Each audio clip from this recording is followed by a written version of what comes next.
Rendeledim. And then she grated those boiled potatoes. Sonra sıcakken çok az tuz attım. And she added a little bit of salt when they were still hot. Çünkü patates içine çeksin diye. Because she wanted the potato to absorb the salt. Şimdi patatesimiz soğurdu, kaşığı tuz koyacağım. 1 tablespoon of salt for this amount.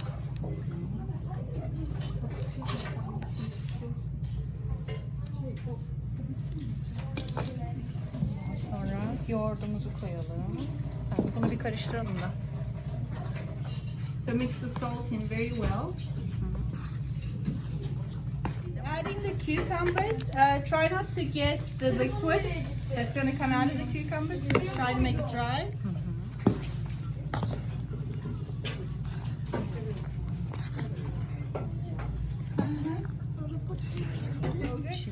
Also, whole milk would be better.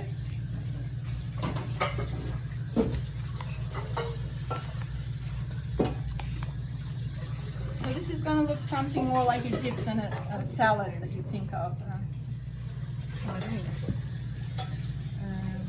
Mayonnaise. Okay, so 1 to 6. Like if you had 6 spoons of yogurt, 1 of the mayonnaise. But again, it's up to them, right? I mean, Bunu da rendeledim. and she also grated the garlic, more or less of the garlic.